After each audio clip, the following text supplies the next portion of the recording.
Adik-adik, orang-orang muda, Bapak Ibu, saudara-saudari sekalian yang terkasih dalam Kristus. Apakah Bapak Ibu, saudara-saudari pernah mengajak salaman pada orang lain, tetapi orang tersebut menolak, tidak mau diajak salaman? Ada yang pernah ya? Rasanya gimana? Aku ditolak gitu. Atau menjadi sangat sedih gitu ya. Bapak Ibu, saudara-saudari sekalian, orang-orang muda, pengalaman seperti itu terjadi pada Allah ketika mengajak tanda kutip salaman dengan kita manusia. Ada yang pura-pura tidak tahu, melengos. Ada yang sengaja tidak memperhatikan. Ada yang sengaja tidak merespons. Ada yang menyambut dengan gembira.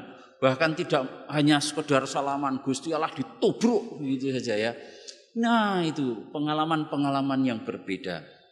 Dan Allah pun mempunyai tanggapan yang berbeda. Dan bumi pun, semesta juga mempunyai tanggapan yang berbeda-beda.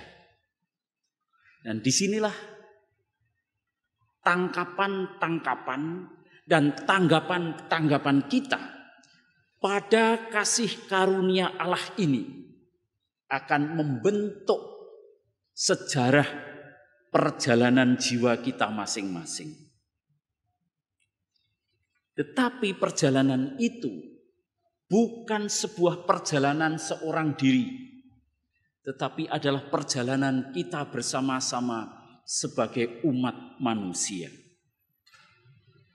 Kitab Yesaya menampilkan pengalaman yang sangat indah.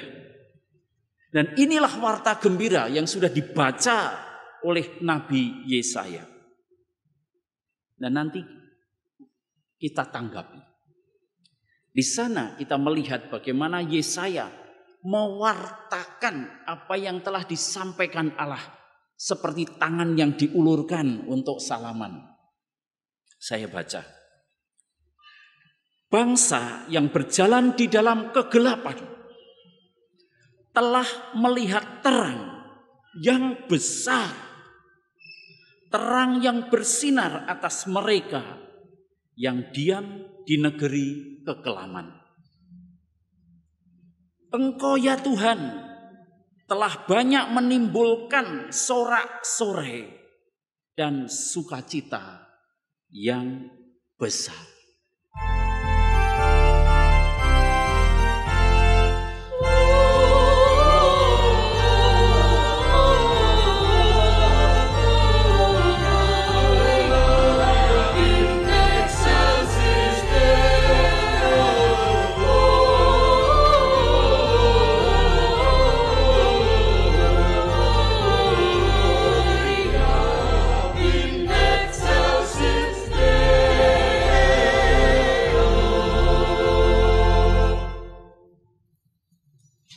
Kemuliaan Allah yang ditangkap, yang dibaca dan direspons oleh umat. Inilah yang juga dinyatakan lagi dalam pengalaman-pengalaman orang-orang di sekitar Yesus. Secara khusus pada peristiwa kelahiran Yesus atau Natal. Yang lebih hebat lagi, tetapi juga perlu mendapat perhatian secara khusus. Dan mari kita renungkan, kita kontemplasikan. Allah yang menjadi manusia itu, sebagai uluran tangan kasih-Nya itu, kok ternyata hadirnya dalam orang biasa. Dan lebih dari sekedar biasa. Di sana ada simbol-simbol yang sangat kuat. Yang ingin disampaikan kepada siapa saja yang bisa melihat, yang bisa mendengar, yang bisa merasakan bagaimana uluran tangan Allah itu. Allah yang lahir itu lahir di Palungan. Maka mari kita fokuskan atau kita arahkan perhatian kita, cara pandang kita, cara menangkap, meraba dan merasakan kehadiran Allah itu dalam peristiwa Yesus di Palungan. Kita dibantu dengan kitab suci, secara khusus apa yang dilukiskan oleh Santo Lukas Penginjil. Saya bacakan. Ketika mereka berada di Bethlehem, tibalah waktunya bagi Maria untuk bersalin. Dan ia melahirkan seorang anak laki-laki, anaknya yang sulung. Lalu dibungkusnya anak itu dengan kain lampin dan dibaringkannya di dalam palungan. Karena tidak ada tempat bagi mereka di rumah penginapan. Hari-hari ini Jogja penuh ya. Kabarnya ada berapa juta kendaraan masuk kota Jogja. Bisa dibayangkan macet, tapi lalu penginapan yo penuh.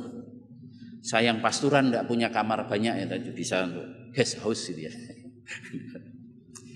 Bagaimana orang dalam perjalanan mempunyai paniknya sendiri, mempunyai kesusahannya sendiri, tetapi juga mempunyai kegembiraannya sendiri walaupun tidak mendapatkan tempat untuk tidur.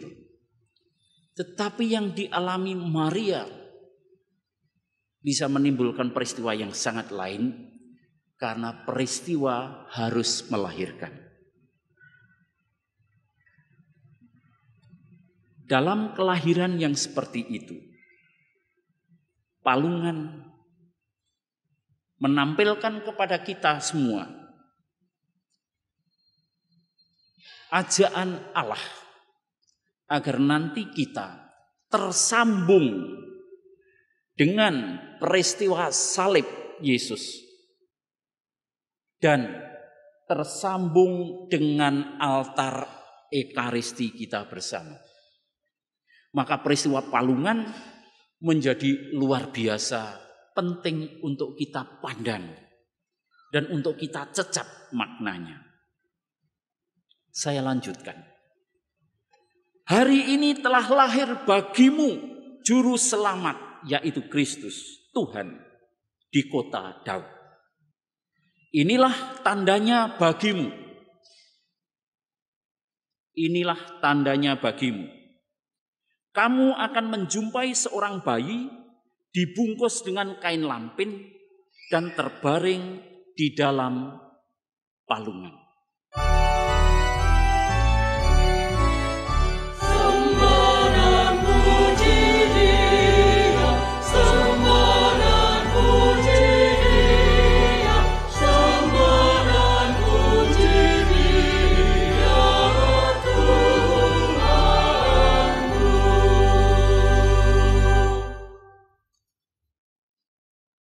Bapak, Ibu, Saudara-saudari sekalian, adik-adik, orang-orang muda yang terkasih dalam Kristus.